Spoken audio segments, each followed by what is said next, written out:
Kneel before Zod! You can't go! All the plants are gonna die! I'm gonna take a bath. Bad dates. I'll alert the media. Boys, keep off the moors. It's evil! Don't touch it! The name's Pliskin.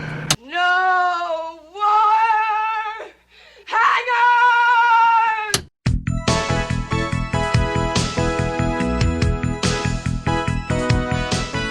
Welcome to Vintage Video, where we're rewatching the 80s so you don't have to. We'll be reviewing every major film release of the 1980s in chronological order, overanalyzing what you've seen and spoiling what you haven't. I'm Patrick O'Reilly. I'm Jesse Bayless. And I'm Richard Wells. And today we're discussing Saturday the 14th, released October the 30th, 1981. It was written by Jeff Began and Howard R. Cohen, directed by Cohen, and released by New World Pictures. Do you guys recall the last time a movie wasn't released on its title? Friday the 13th, part 2? No, more recent than that. Oh. The first Monday in October? That's right. Producer Julie Corman, wife of New World Pictures president Roger Corman, raised $3 million to finance a horror parody film. It came hot on the heels of Student Bodies earlier in the year and was racing head-to-head with a United Artists title operating under the working title Thursday the 12th, which would eventually change its title to Pandemonium to avoid confusion with this film. We'll cover Pandemonium next season and other horror parodies, Class Reunion and Wacko. This film, shot in 3 weeks and despite its disappointing box office performance, was followed by a sequel, Saturday the 14th Strikes Back in 1988, though it comes from the same producer, writers, and director. None of the cast returned. Why would the sequel not be called Sunday the 15th? Because what the hell is that? What is Saturday the 14th? Why isn't the sequel to Friday the 13th called Saturday the 14th? Branding! That film features Ray Walston as the grandfather of the family, but then it turns out he's not. He's actually like an alien or some shit. Avery Schreiber is the dad. No, he's not a Martian, but that would be funny. Avery Schreiber is the dad, and Patty McCormick is the mom. We start with an animated segment, which appears to simply be a filter over the house the film will take place in. Then we see a cartoon wolf howling at a moon and then breaking into a hacking cough. The rest of the credits play out over the animated house. The title Saturday the 14th drips with blood. Surely the film will offer all sorts of commentary on the Friday the 13th films. Specifically. Yes. Lightning strikes a dead bat in the yard and it catches fire, and then human hands burst out of the ground and then disappear back into it. This is all still animated. We bat wipe to a live action shot of the house, and the camera lands on two vampires, Waldemar and Yolanda, arguing in a car out front. Their license plate starts with HRC, which is of course a reference to Hillary Rodham Clinton. Just kidding, it's director Howard R. Cohen. They're wondering where their real estate agent is. She probably meant 4 o'clock in the afternoon. 4 o'clock in the afternoon. When does she sleep? That afternoon they speak with the agent about how close the schools are. Do you two have children? As often as we can. They don't seem bothered by the sun, so these must be reverse vampires. He's a reverse vampire. They crave the sun. Reverse vampires! Yeah, I didn't understand when they were there at night, because they said, well, when does she sleep? Yeah. And I was like, okay, well. Oh, right, because vampires can't be out in the day. Yeah. Oh, but then they can? They're right. They can. It's overcast, you know. Once this burns off, we're going to be in trouble. As long as they live in Seattle, it's fine. Yeah. Otherwise, they're shiny and sparkly. Also, he claims later to be 400 years old, and he's not familiar at all with how humans sleep or function. Yeah, or say times. The address on this house, by the way, is 329 Elm Street, so it actually has more to do with the Nightmare on Elm Street series than it does with the Friday the 13th. And Nightmare on Elm Street didn't even start for another 3 years. Oh, really? Yeah. That wasn't even supposed to be a it's reference? not on purpose. They express an interest in buying the place, but the agent lets them in on an unfortunate development. Well, you see, a few days ago, right after you called me. We cut to the reading of a will. The executor here is being played by Stacy Keach Sr., father of Junior and James, who we saw together last season in The Long Riders. Most of the family are being cheated out of Uncle Henry's stuff, and at the end, John Hyatt, nephew of the deceased, played by Richard Benjamin, is bequeathed a cursed house. He and his wife Mary, played by the actor's actual wife Paula Prentiss, are ecstatic. Alas, the executor is unable to share the exact details of the curse. Curse? What curse? Well, as I understand it.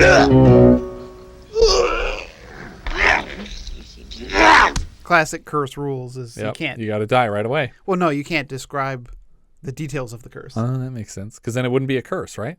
No, that's not. That's secrets or surprises. I guess it all applies. Curses are just bad surprises. When they pull up out front, Mary assumes the house across the street is the one they've inherited, and John breaks it to her that the dark, overgrown monster house is theirs. On their way in, the real estate agent calls it a fixer-upper, but Mary doesn't seem bothered in the slightest. Okay. I'm very confused by the fact that the vampires contacted a realtor that was willing and able to show them a house that apparently was never up for sale because it was either part of this will, like a guy was either living in it or owned it or something, and then he gave it away. At no point was this up for sale. How long have they known that the book is in this house that they want to get? Right. I think that they just found that out, but because they've been looking for it for a long time. So I assume that they just found out that it's there. And I just don't quite understand why the realtor would be like, yeah, of course I could show you a house that is owned by somebody and not for sale. But also, you are vampires who are up all night long. Just break a window and go get the book. Well, the house is empty. The person's go dead. in. You have to be invited in. Do they? Yes. Do they? No. We'll come back to this later. They don't. Their dog Rover, however, refuses to join the family in the house. Their daughter Debbie keeps saying the house is creepy, and their son Billy is instantly missing. John says that Billy is probably hiding like when they went to Disneyland and he hid inside Pluto for 2 hours.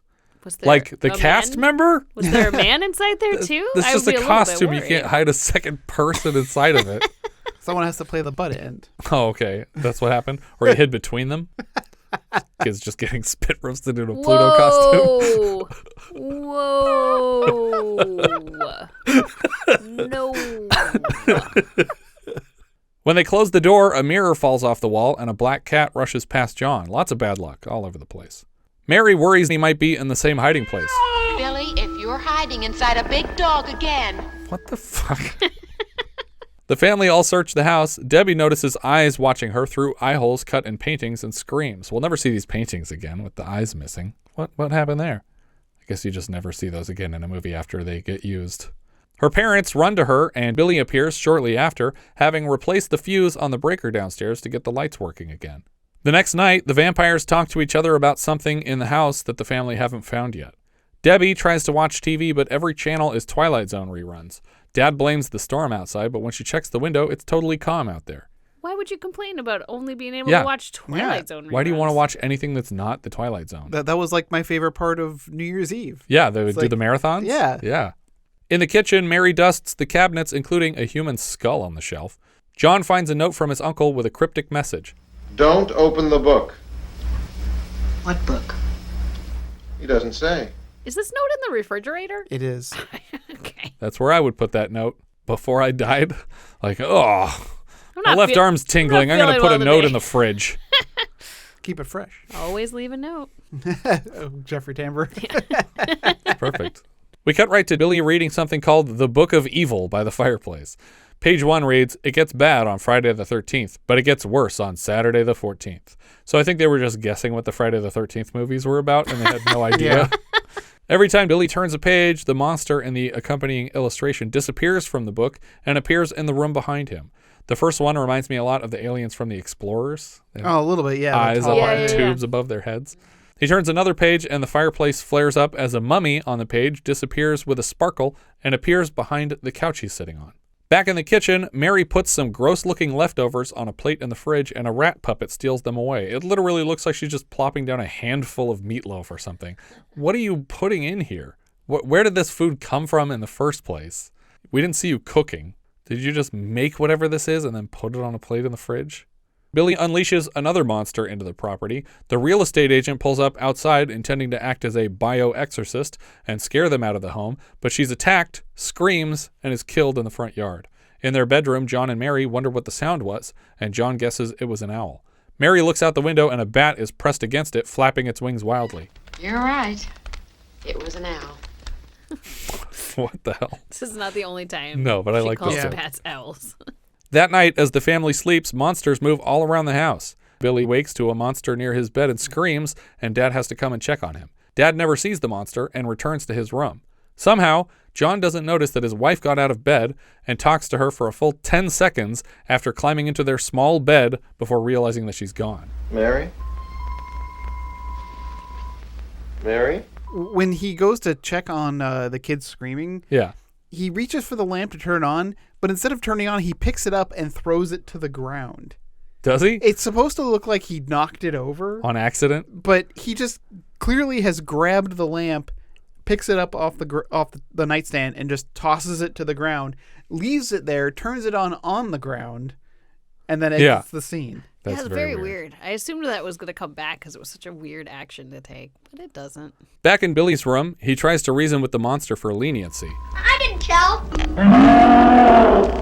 Okay, I told. But he didn't believe me. When John eventually finds Mary, she's being weird, and we get an insert of a vampire bite on her neck. Vampire owl. This barely comes back at all. No, what do you mean? She's a vampire now? Yeah.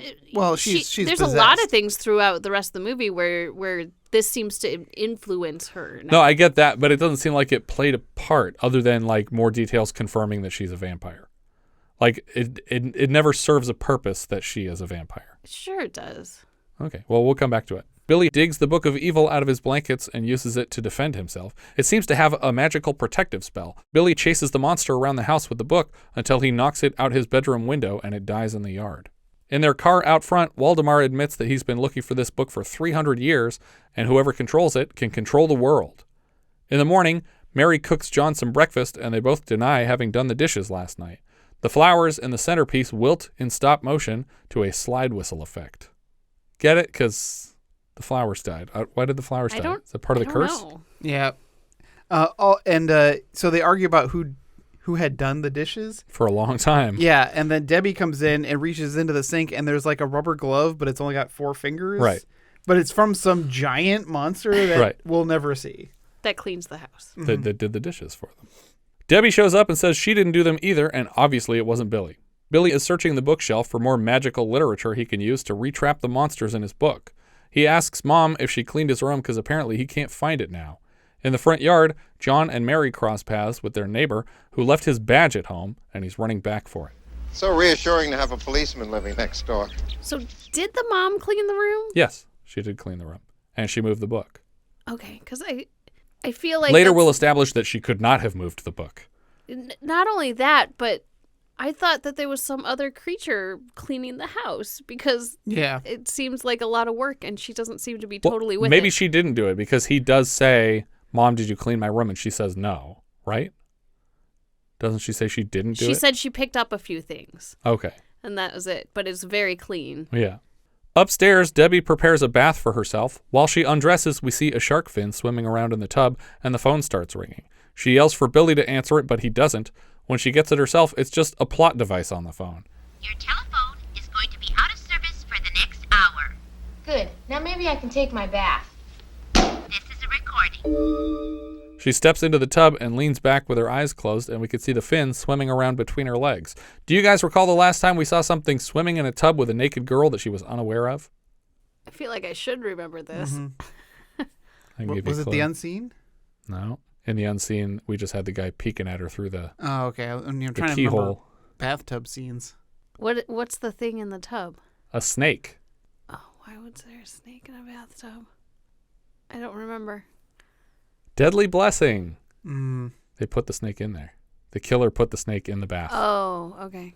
I was also surprised that I was like, well, this is Roger Corman. Here we go. We're going to have nudity. But it's like, how old is this girl? Right? Yeah, she seems really young. She's old enough to have been nude in this. Right. And Roger Corman tried really hard to get naked shots of her in this movie, and she refused at every turn. So good for her.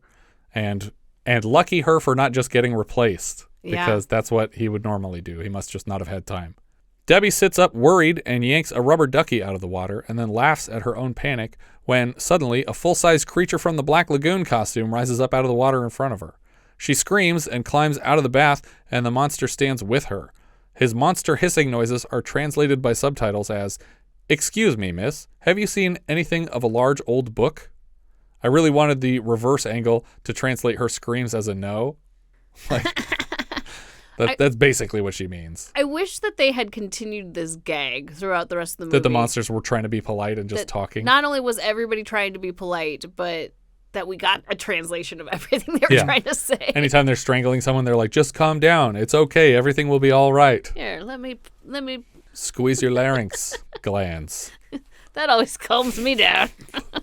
She wraps herself in a towel and runs downstairs screaming for Billy's help. She goes from wet and covered in bubbles in one shot to totally dry and bubble-free in the span of a cut. Billy doesn't believe her about the monster at first, but when he sees it coming down the stairs, he tells his sister to distract the monster so he can go find the book, but it's not where he left it. Why wouldn't he? He's seen monsters in the house. Why would he not believe I don't her? know. It doesn't make any sense. He tries to call the police for help, but the phones are out, remember? Because we established that earlier, just for this one moment. Wait, and the parents aren't home because they went out. But how did they get out? Well, they're not locked into the house yet. Yeah. But the dad said he saw a storm earlier, and we established that the storm keeps them in. I mean, it's a different storm than what they saw before because it's not like a rainstorm with lightning. It looks like a blizzard or something later. But but I don't know what the storm but is. When the dad mentions the storm early in the movie, she opens the door and sees no storm. Right. Who opens the door and sees no storm? The daughter. The daughter, okay. And so Does she open the door or does she look out the window? She opens the door. Okay. And so there's no storm with that door. What the hell was the dad talking about? I don't know. I mean, we hear lightning striking when they're watching The Twilight Zone. I assume that's what he's talking about when he says the storm outside is doing so maybe he didn't actually look. He just assumed. The neighbor cop hears Debbie screaming and rushes inside. He unloads several bullets into the creature, but is ultimately wrestled to the floor and killed by it. Debbie faints from fright, so her brother drags her back up the stairs into the bath and leaves her in the tub, still wrapped in a towel, hoping she will misremember what happened as a dream. The monster drags the cop neighbor out the front door. The Rod Serling sound-alike on the television mentions the Bluebird of Happiness as another episode of The Twilight Zone starts up. Do you guys recall the last time we mentioned the Bluebird of Happiness? Was it The Incredible Shrinking Woman? No. I do remember it, but I can't. Oh, wait. No. It's the same person in a day. Was it 9 to 5? No. Oh, there were bluebirds in there, though. But the Bluebird of Happiness. Yeah, I'm trying to, I know it. I have a hint lined up when you're ready for it. I guess, yeah. The hint is that the film was originally called The Hamster of Happiness. Oh, Second-Hand Hearts? No. That's right. That's Second-Hand Hearts, okay. yeah. He's like, they didn't have any bluebirds, but I got you this hamster. It's the hamster of happiness. John and Mary return, and Billy says that Debbie's taken a bath. Mom goes to check on her and finds her asleep in her towel in the tub. I would be concerned. Yeah. I'd be like, you can't sleep like this in a bathtub. Debbie wakes with a scream, but concludes, as Billy planned, that she dreamed everything. Downstairs, Billy wrestles with the bookcase for control of a specific book. Debbie complains to her mom that more of the house is creepy, but Mom informs her that they're hosting a party this weekend for the entire family to show it off. This Saturday night? The 13th. Mom, Friday's the 13th. The 14th then. Saturday the 14th. Debbie, whose favorite word is creepy, tells John that their vampire neighbors asked if they wanted to sell any antique books out of the house. Boy, are they creepy. Mom is still trying to clean up the house and ventures into the attic. She keeps hearing squeaks, but not wherever they're coming from. She can't figure it out. She eventually finds a cat and so assumes there can't be mice in here, but she still hears squeaks. Eventually, she notices a whole collection of bats hanging from the attic ceiling. God, look at all these owls. She is scratched and bitten by like 30 bats, despite being, I thought, a vampire. Aren't you guys on the same team? Well, also, this is actually a genuinely horrifying scene for me. It reminded me of The Birds. Yeah, it's shot very well to be scary. Yeah. And she's like screaming, and he keeps cutting to like the bats clawing and tearing at her skin. Yeah. And it's like oh when the God. birds are attacking Tippi Hedren against the door in the upstairs scene. I'm going to argue that she's not a vampire, but I feel like in vampire lore, if you've been bitten, you are sort of under their power, that you have to do their bidding. So I think that she's still a person, just like everybody else, but she has been entranced. Yeah, she's a sleeper agent. We hear the voice of Waldemar telling Mary to go to sleep. In the kitchen downstairs, Dad is looking through the phone book for exterminators. He asks who ate his sandwich, and Billy is quick to cover for whichever monster ate the sandwich. Why? I don't know. I guess he's cares. just trying. I don't understand why he's trying so hard to Also, cover up the monsters. Yeah, but if I set a sandwich on the table and it was gone 5 minutes later, I wouldn't ask which one of the kids ate it. I would just be like, oh, one of the kids ate it. I'll make another sandwich. But also, you just know it was Jack. Yeah, it was Jack. Obviously, it was Jack. John calls the pest control place and tells them that he has bats in his belfry. Initially, the man promises to send someone over Tuesday, but John assures him it's an emergency and they need someone now. The exterminator sends an employee named Van Helsing to 329 Elm Street. The man is very excited, like he's been waiting to take care of this particular case of bats for a long time. You're the man with bats in his belfry, eh? You're the exterminator? Yeah. You don't look like an exterminator. That's to fool the bats. I like Severn Darden. Severn Darden made this second half of the movie bearable. Yeah. Van Helsing asks if they found any special old books since moving in, and Billy knows enough to lie that he hasn't found any such book. In fact, he claims to throw books away the second he's done reading them. Debbie says the guy is creepy because she doesn't know that many words, but also because he's legitimately creepy. Van Helsing tells them that soon there will be nothing to be frightened of, and on cue, Mary upstairs freaks out and screams for like 10 seconds, and I don't even get what triggered this. He quotes the motto of the exterminator. It's like, there will be nothing to fear, or something like ever again. Like, and he pulls his cloak up in the air like a bat. And that's enough to freak her out? Well, because he looks like a bat. Because he looks exactly like an owl to her? Yeah. Van Helsing, for some reason, assumes that he'll be staying here with the family and eating dinner with them, and it doesn't faze John at all. He leads Van Helsing to their guest room and tells Debbie to get dinner started. Debbie tells Billy that they need to convince their parents to sell this home, but Billy explains that the will stipulates they can't sell it, or else they have to split the cost of the house with all the other family members who didn't get shit. As Debbie prepares to start cooking, she unwraps what should be meat on a kitchen island, and it is instead a human head. Is this an island or is it just a table? I think it's just a table. Yeah, it's a table. But it's the police officer's Right, head. it's the police officer's head who we saw dragged out the front door. She screams and runs from the room. John finds Mary in their bed just before Debbie wanders in, screaming that the cop next door has been beheaded. But she doesn't, because she's not able to form all the words. What's the matter? What? What? He's in the kitchen! The man next door is in the kitchen! When they return to the kitchen, it comes with a fully cooked meal on the table. Mary tells John that she's pregnant again, and he's ecstatic.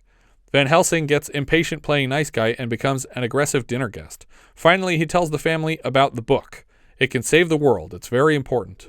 I've followed this book around the world for many, many years, more years than you would care to hear of. And now, at last, I know where it is. Where is it? What? What? It's gone. John thinks things have finally gone over the deep end and wants to sell the house. Mary tells him it's a non-starter. They consider canceling the family party on Saturday, but Van Helsing says the more the merrier. That night in her room, Mary is hypnotized by more commands from Waldemar. Or as Talk to Text would say, Walmart. He asks about the book. Bring me the book, and we'll fly off together. She seems to know right where it is, but then when she tries to touch it, sparks shoot out of her hand, presumably because she's a reverse vampire now. But I thought she already was when she moved it the last time. She shouldn't have been able to move this book ever. How did it get in here? Right. Because none of the monsters can move it. Right. Only humans can move it, and the only humans who know that it exists are her and her son. I don't think she cleaned up the room. I think they just have like house elves. But the house elves wouldn't be able to touch it unless they're human. Oh, that's true. I don't know who moved this book. I don't know. Maybe the gorilla moved it, because he's decidedly not a monster. By now, Van Helsing is perusing a spell book for help locating the Book of Evil. Outside, Waldemar, or Baltimore, as my Talk to Text would say it, panics that Van Helsing has the book already. Yolanda suggests they head into the house together. Later that night, Debbie gets lost on her way to the bathroom and finds herself in the kitchen, where all the monsters are picking out on whatever food they can find. They've completely demolished the room, but amazingly, no one else in the house seems to hear all this noise happening. It's like super loud. People are slamming cabinets and breaking things, and nobody comes to hear it. On top of not being affected by sunshine, these vampires can apparently enter the home without an invite, because they're just in the house now. Well, unless the mom invited them in. Does that count as inviting? If a possessed person if you invites possess you in? them and invite yourself? I think so. I think that's a self-invite, but maybe that still counts. They come face to face with Van Helsing and claim they are owed the book. Van Helsing threatens to weaken them with a drop of something. Does he call it special blood or something? He's got like a jar of like dry ice basically. Liquid. Yeah. Yeah. And they retreat as bats back out of the house. After they leave, we see he's just holding a bowl of dry ice that's fogging over. And then he keeps putting his face into it and inhaling this stuff. It's like, you're not supposed to do that. It's not good for you. Some vampires will believe anything. Billy says if his family's not going to leave, that he'll do it himself, and Van Helsing invites him to try the door. When he opens it up, he sees a terrible storm, almost like the sandworms of the afterlife, and there's nowhere to go. Billy is annoyed that he has to wait for the Saturday party. He tears Saturday the 14th off the daily kitchen calendar, and when he tosses the balled-up page into the trash, it explodes in a puff of smoke like flash paper. I don't know why this is happening. This is like the plants dying. It's just funny little gags. Are they gags? Like it's just like we stopped at a magic store on the way to set today. Yeah. Everything has to, nothing can just happen. Right. Like if something happens, it has to happen like even if you would just close the door, as soon as you walked away, the handle would fall off or a clock would go cuckoo. Like, I mean, everything has to be accompanied by something. Billy prepares a cup of coffee, and after Van Helsing refuses it, he gives it to his father. John notices a pair of eyeballs floating in the drink. He covers it with a napkin rather than mention it to anyone. Here, take this coffee. I can't stand the sight of it. Get it? Because the coffee has sight. Debbie comes down and is similarly frustrated with the house. She leaves the room for a moment trying to escape, and we just hear the storm outside from the front door until she slams it shut again. The kids are bored and want something to do, so Van Helsing suggests they prepare snacks for tonight's party. John goes to check on Mary in the bedroom and finds lots of dirt under the sheets. She claims she must have spilled a flower pot. I guess she's just trying to make her sleeping place more like a grave. Well, this leans more into the vampire-esque-ness. That she wants to be in the ground. Well, vampires, one of the things that they have to do is they have to sleep in the dirt of their homeland. Oh, okay. So Dracula's coffin, when it was brought over from Transylvania, was also Demeter. was full of dirt. Oh, okay. So it brought him to England. Okay. But then it shipwrecked, and there was nobody left on the boat, right? Well, it didn't shipwreck. It just sailed into the harbor. It just bottomed out. Yeah. Mary tries to kiss her husband and then leans in to bite his neck when someone rings the doorbell. He stands to walk away, narrowly avoiding her teeth. For some reason, as guests arrive for the party, the door opens normally. The first ring is a delivery from the liquor store. Yeah? Hi, liquor store? No, private residence.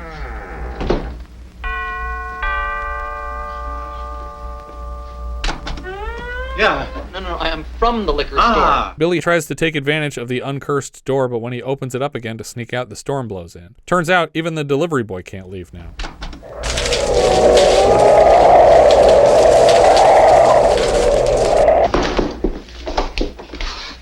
Boy, these storms come up all of a sudden this time of year. As they sit and wait for more guests, the television plays another Twilight Zone, and they can't turn it off. The delivery boy sits next to Debbie and keeps giving her looks until she shifts away from him on the couch. Finally, the doorbell rings again as guests arrive, and Mary arises to answer the door. But Mom, there's something horrible out there. When Mary opens the door, there's no storm, just family members. You really are living here. As she closes the door in their faces. You're right, there is something horrible out there. Again, there's a few times I chuckled because you just have to. Yeah. Like you're just watching this is like, oh God. If something's unfunny for long enough, you'll laugh at anything. Yeah. When Richard Benjamin looks at the delivery boy staring at his daughter, he goes to Van Helsing and goes like, who's that kid on the couch? It's like, I don't know. Yeah, Severn just he takes like a good long look and goes, I don't know. Yeah. It's just the way he does it. But it's also funny because he knows who that is. Mary offers to take Lucille's coat, but she refuses and explores the house alone.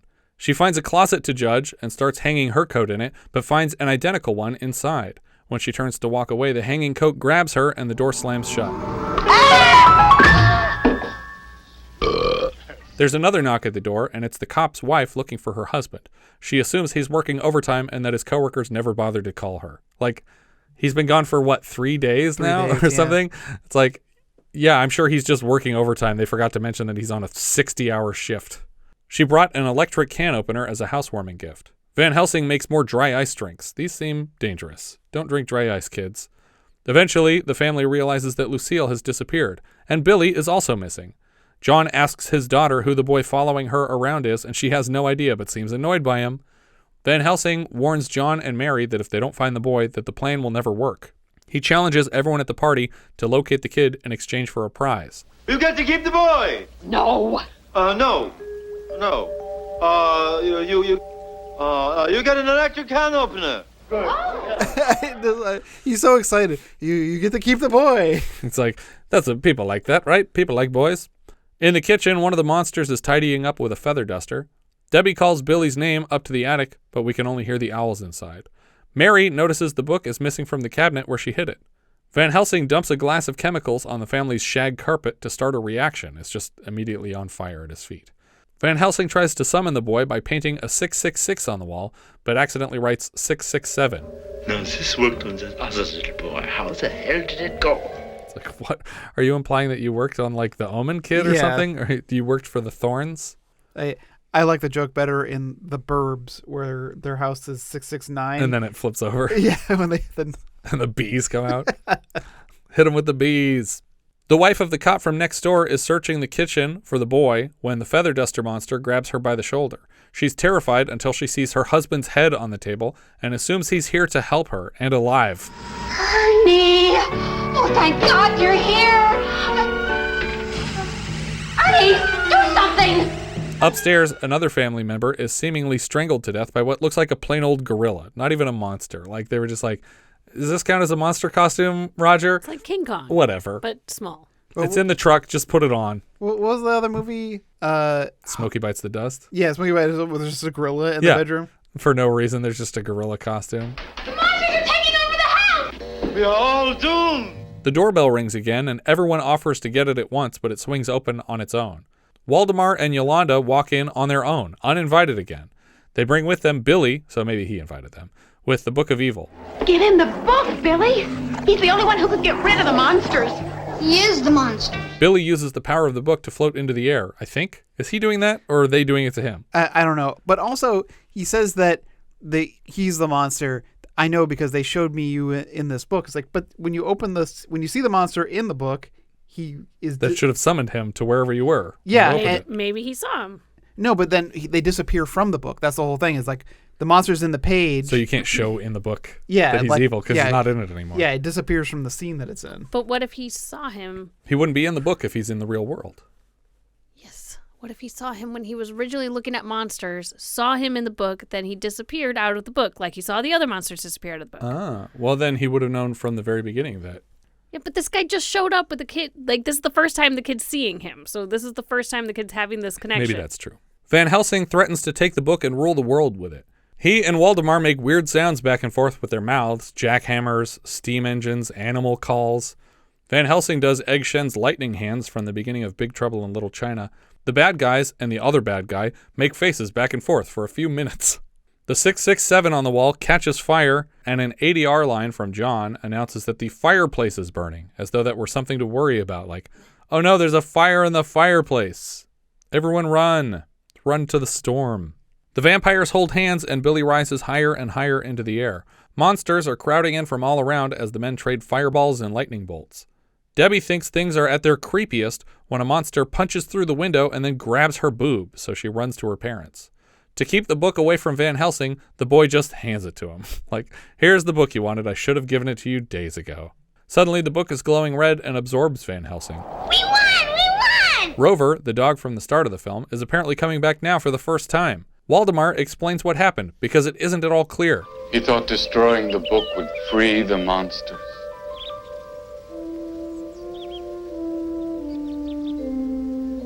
That wasn't the way it worked. That's not how any of this worked. The liquor store delivery man gives them a fond farewell on his way out. But how does it work? That doesn't really matter, right? You don't care about that. I don't understand. You don't care what happened. What happened to all the rest of the monsters? You don't care. They all died. Nobody cares what happened. When he died, they all died? Well, when the book was When you destroy destroyed, the book, it kills everything that was in the book. But how was the book destroyed? Because he destroyed it with magic. Van Helsing thought by destroying the book, it would release all the monsters and them from the rules of the book. But it just destroyed them all. Them all. I didn't realize he destroyed the book. I thought the book was destroying him. No, well, I think. I mean, I guess it was. Yeah, it was, but I think his plan was to destroy it. I think that's why he was dumping the chemicals on the carpet, because I think he was trying to figure out a way to destroy the book. And I mean, technically, if you destroy every copy of a book about a monster, then that monster doesn't exist anymore. Because if it only existed in book form, then it's gone.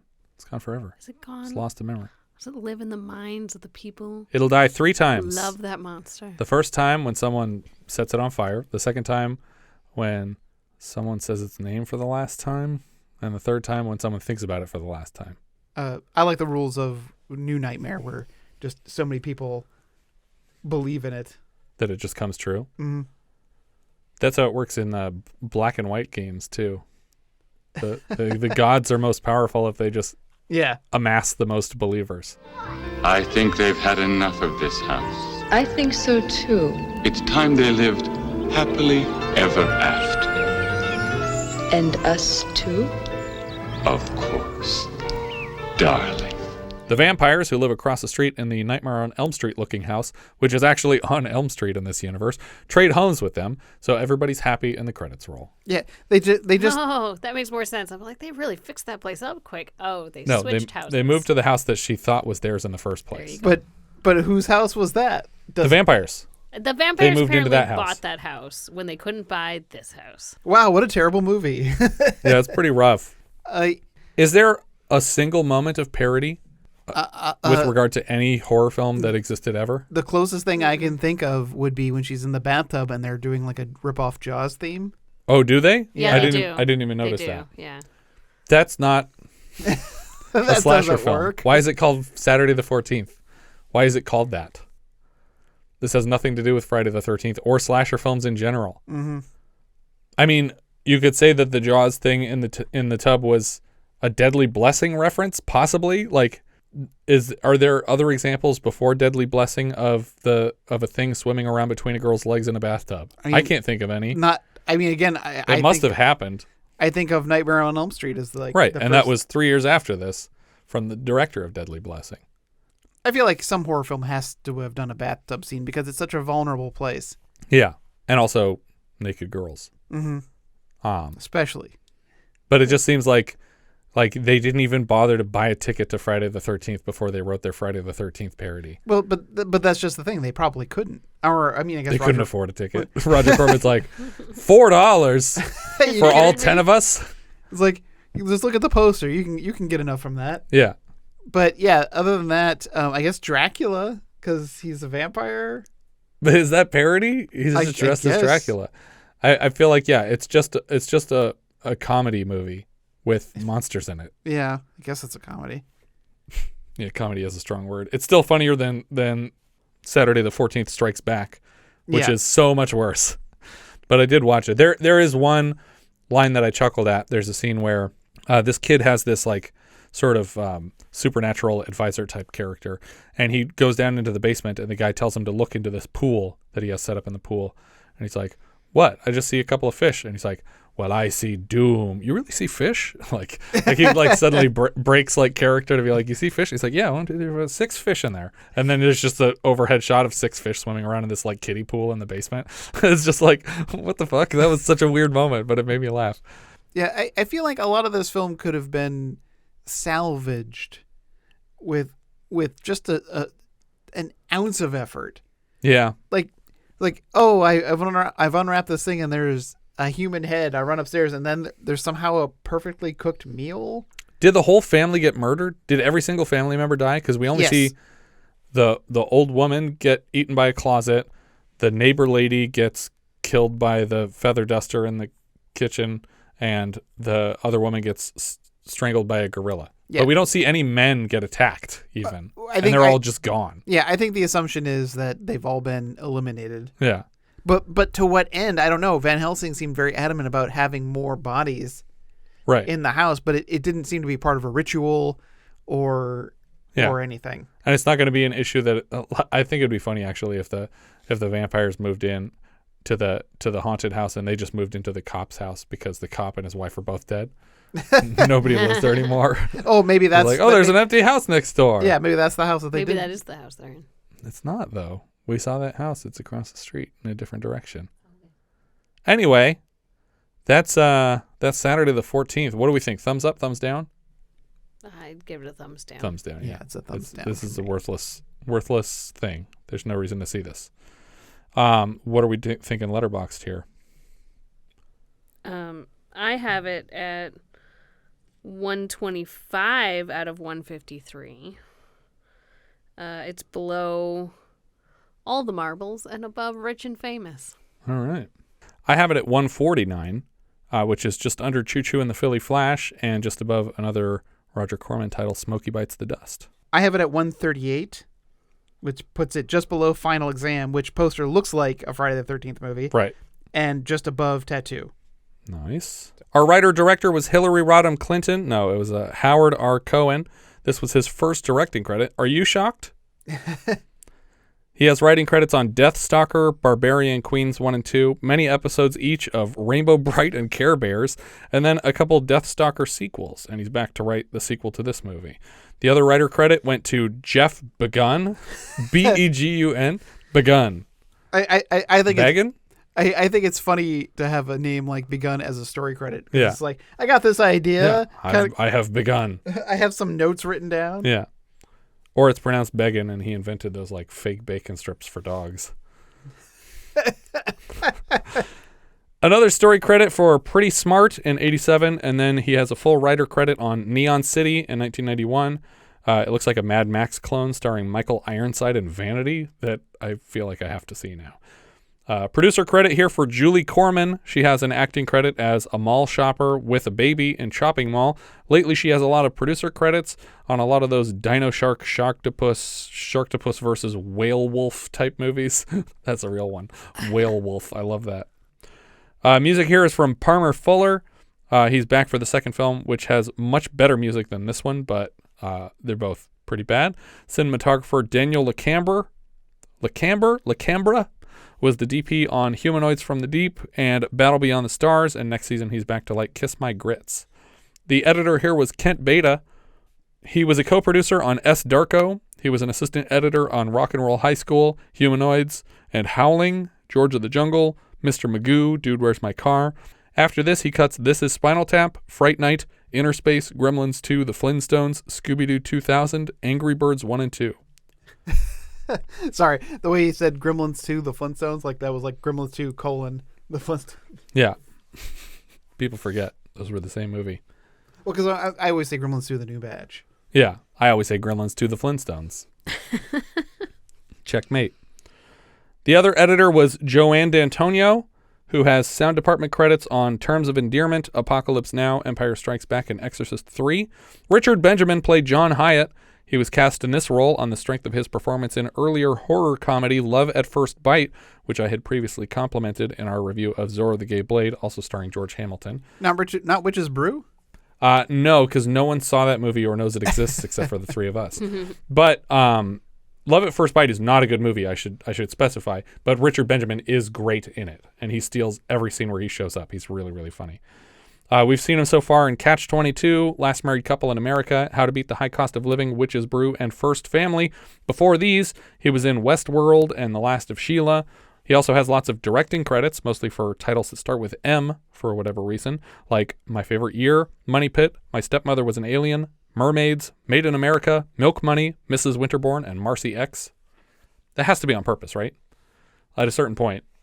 Paula Prentiss played Mary Hyatt. She was also in Catch-22 with her husband, actor Richard Benjamin. She's in The Stepford Wives. We've seen her in The Black Marble, and she's back later this season for Buddy Buddy. We mentioned in an earlier episode that her sister Anne Prentiss was sent to prison for assaulting their father, and while in prison, hired a fellow inmate to kill her father and her brother-in-law, actor Richard Benjamin, from this film. Jeffrey Tambor played Waldemar. This is only his second role, and it's the first time we've seen him. He has lots of voice acting work, but is probably best known for his parts on The Larry Sanders Show, Arrested Development, and Transparent. He hasn't worked very much since several accusations of sexual misconduct ended his lead role on Transparent. He also has a documented habit of verbal abuse on set that was unfortunately turned most recently on the late great Jessica Walter, and I won't be sad if Tambor is all done working. I like the movies that he's done, but he's not a nice person, and he can be done. He probably has enough money to survive on.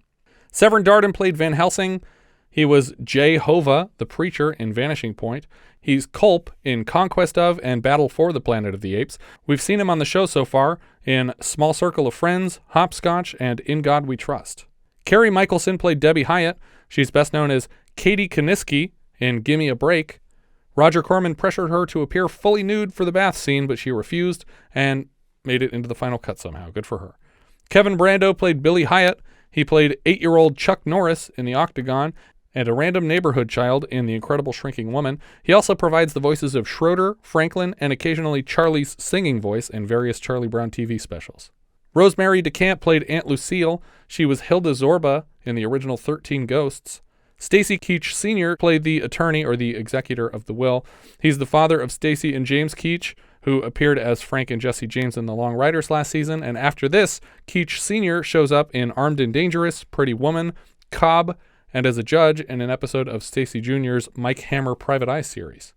Roberta Collins played Cousin Rhonda. She was Clara in Toby Hooper's Eaten Alive and Miss Dice in Vendetta. Paul Mousie Garner played the Major. We saw him last as an executive in Cheech and Chong's next movie. Alan Joseph was Uncle Bert. He was Babe's father in Marathon Man, Mr. X in Eraserhead, and we saw him last as the jeweler who told the Raging Bull that he should have brought in his whole championship belt and not just hammered the jewels out of it. Michael Miller played Ernie Muldowney, the cop. He was Fowler in 3 Days of the Condor. Patrick Campbell played the mailman. He was Lester in Smokey Bites the Dust. I think that's everything for Saturday the 14th. If you'd like to share your thoughts, you can find all our socials at linktree/vintagevideopod. Thank you so much for listening, and I hope you'll join us next time when we'll be discussing Shock Treatment, which IMDb describes like so. Janet and Brad become contestants on a game show and wind up as captives.